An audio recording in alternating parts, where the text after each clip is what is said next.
Good morning. This is the second of 4 talks I'm delivering this year concerning the 100th anniversary of the construction of this great edifice. In January, when we last spoke, we celebrated the 100th anniversary of the laying of the cornerstone. We reviewed the history of the congregation up to that point and discussed our 2 prior church buildings, both located on this site. Construction process. It began in September 1923 and ended in November of 24. As you may recall, by the early 1920s, the second edifice, the 1866 building known as the Centenary Church, was proving to be too small to serve our growing congregation. By the 19-teens, church leaders were considering a third, grander structure. The 1914 cobblestone house, once belonging to early settler and Elgin's first mayor, Dr. Joseph Teft, was purchased for $14,000. It stood just west of the Centenary Church. For a short time, the cobblestone would house our Sunday school and nursery. In 1916, another parcel of land to the west was purchased, bringing the church's land holding to more than half a city block, completing what is today's footprint. To put this time period in perspective, in 1916, the insurance for the parish house cost $6.50 annually.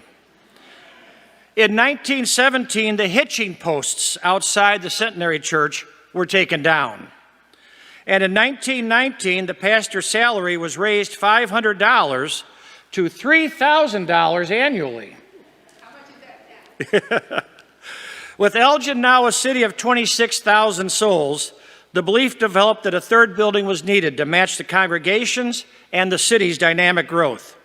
In early 1920, a building committee chaired by W.P. Lee, including F.T. Norris, D.B. Ellis, Orlo Salisbury, and David C. Cook, was formed. While energy was growing towards the leap of faith that a new church building would require, perhaps God, in the form of Mother Nature, stepped in. The 1920 Palm Sunday tornado damaged the roof and one of the twin steeples of the old building. This no doubt accelerated the drive to replace the Centenary Church. The building committee toured the Chicago area looking at other churches. The music department was consulted as to what brand and style of organ to purchase. David C. Cook reported writing hundreds of letters to leading Sunday school superintendents and church leaders to learn the latest in Sunday school design and technology. In 1923, Talmadge and Watson, a Chicago architectural firm, was hired. They were nationally known for their beautiful churches. The expectation was that First Methodist Elgin would be the largest and finest church in Elgin and in this part of the state outside of Chicago. The architects would have 165 feet of frontage to work with on Milwaukee Street, now known as Highland Avenue. The lot was 132 feet deep, reaching Division Street. As plans took shape, several characteristics became evident. The new church would be neo-Gothic in style, with a main auditorium that would seat about 1,000 people. The ceiling would be 70 feet at its peak. The church would have a copper roof. Sunday school enrollment was 1,100 students, and Sunday worship attracted 450 adults. Committee member D.B. Ellis boasted we would have the finest Sunday school in the United States. Slides were made of proposed plans, brochures were printed. A final plan was agreed to. We would have a brick church containing 101 rooms. Floor plans for the church were printed in the papers for all to see. Today's Pierce Chapel was originally the boardroom, or as the floor plan called it, the men's room. Not a bathroom, mind you, but the men's conference room. What would later become known as the parlor was denoted as the women's room. In the basement, today's D.C. Cook room started out as a gymnasium with locker rooms and showers. Also, the basement would include a modern kitchen and an assembly hall with a built-in stage, complete with a moving picture screen. At first, the new church was expected to cost $250,000. On Liberty Bond Sunday, members pledged $78,000 towards the cost. This was $18,000 more than the hoped-for $60,000. In April of '23, at an all-church meeting with 180 members present, a unanimous vote was recorded to accept the Talmadge and Watson plan, as presented by Mr. Talmadge himself. The cost was now estimated to be $280,000. Schmidt Brothers Construction of Chicago would build our new church. Since the old church would be torn down, where would services be held? Well, at the Rialto Theater, of course, on the west side of Fountain Square.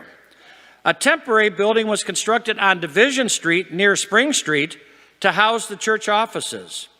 The Sunday school was invited to meet at the First Evangelical Church, kitty corner from ours. Later, that church would become Faith Methodist. The building plan called for the demolition to begin in September of '23. First to fall was the Teft cobblestone. Next to go was the Centenary Church's annex, an addition that had been built on the west side of the second building. In mid-October 1923, the final Sunday morning service was held in the Centenary Church. The service included a groundbreaking.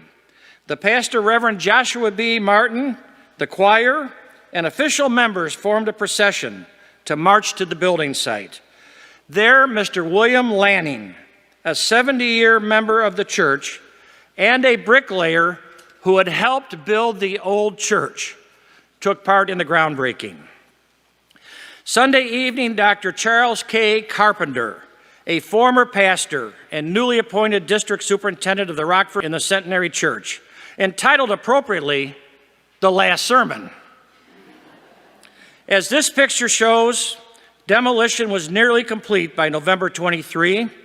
Through late fall and into winter, excavation and cement work would create the basement. The cost estimate now reached $300,000. On January 20th of '24, work had progressed to the point the cornerstone could be laid. It was a minus 20-degree day. Bishop Nicholson was present. Pastor J.B. Martin's young son, who in adulthood became the Reverend George W. Martin, wrote 50 years later, I remember the laying of the cornerstone. I had just received a Bible from Sunday school, and my Bible, along with articles about the church, were placed in the cornerstone. The Reverend J.B. Martin was said to know much about construction and saved the church many dollars with his knowledge. Construction would proceed throughout 1924, culminating in a completed church, dedicated during the week of November 30th through December 7th. This was done, mind you, in less than 1 year after the laying of the cornerstone, using 1920s technology. No small feat. The cost would top out at $407,000. Nearly 20 years later, February 28th and '43, that was declared Victory Sunday. The bishop, former pastors, including the now former pastor J.B. Martin, were present for the burning of the mortgage. Longtime church member Clarence Reber recalled making an asbestos tray in the design of a paid-in-full stamp. The mortgage was placed on the asbestos tray and set afire. As it burned, the words "paid in full" became visible to all. In closing, I'd like to focus on two things. One is an oddity, and the other I find inspirational. The oddity is that our church building seemingly has siblings. Lest we think our structure is one of a kind, let me show you a few pictures of the First Methodist Evanston, built in 1911, and First Methodist Oak Park, built in 1925. Both are Talmadge and Watson buildings.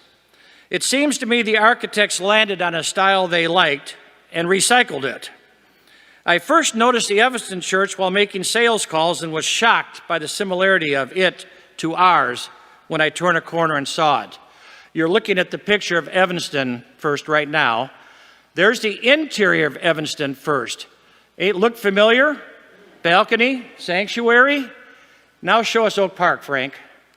That's the exterior of Oak Park First Methodist, and we'll look inside. And does that look familiar too? Secondly, the congregation to this day owes a great debt to David C. Cook. Mr. Cook, by the early 20th century, had become a wealthy man, publishing non-denominational Sunday school papers for sale around the world. It is said that at one time, 10% of the volume handled by the Elgin Post Office was D.C. Cook shipments. Mr. Cook was a longtime member here and a devoted leader in the congregation. As noted earlier, he was a member of the building committee. Ultimately, he and Mrs. Cook provided 3/7 of the money needed to build this church. You may have noticed earlier I said this was to be a brick church. Astute observers will see that we have, in fact, an Indiana Bedford limestone building, not a brick one. This is because at the last minute, Mr. Cook increased his pledge by $10,000 on the condition the exterior be changed to stone. It is said that David C. Cook promoted two other concepts during the design process. One was his desire that the church have many classrooms, so Sunday school pupils could study his Sunday school papers quietly with a teacher in small groups.